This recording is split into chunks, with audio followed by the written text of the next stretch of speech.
Oh, how I hate CP Orange. From the 5-minute untextured design to the mundane gameplay of which none but the most lamp-fisted players could tolerate, it seems that no amount of gimmicks, exotic server plugins, or some other third thing could bring my conscience even close to enduring the agony and embarrassment of spending even a fraction of a second inside the grid-covered walls of CP Orange. Where other in-game environments sparkle with splendor and magnificence to the point of causing one's eyes to become sexually aroused, they all pale in comparison to the pure apathy and design illiteracy that Mandarin-tinted tower so immaculately placed in the center conveys to all who bask in the beautiful absence of grandeur that is CP Orange. Perhaps the most exasperating feature of this torturous spectacle is the sheer prevalence of this godforsaken stain of feces that, in order to be found, merely requires one to only search the first 3 letters of the name and in turn be bombarded by a slew of short-winded servers who pride themselves in the fact that they so meticulously disregard the in-game rules of which all the normal members of the community agree to follow, or else be condemned to enjoy the prosaic and inescapable monotony that is known by the name of CP Orange.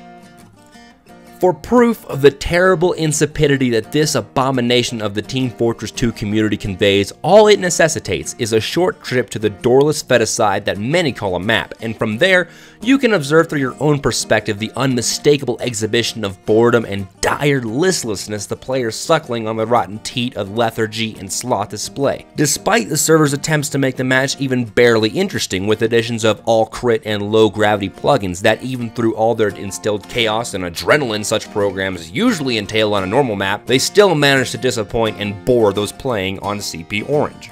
While many might say without a doubt that their unwavering faithfulness towards this gray mass of indifference never fails to deliver a great experience and a magnificent amount of excitement, it might also come to mind to examine the mental integrity of those who decree such an ungodly amount of fidelity to this abhorrently abusive digital relationship, to the point that even those with creamed corn in their cranial cavity would declare such an atrocious display of incorruptibility to be horror from which renunciation is the only true deterrent of this IV drip of sedation known as CP Orange. Whatever your playstyle may be, whatever your method of enjoyment of Team Fortress 2 entails, let it be so that never in your entire experience in this game will you ever stumble upon a map with a Mandarin tower in the center and find yourself being indulged beyond healthy amounts and instead reject the terror, lethargy, and absolute deplorability that is CP Orange.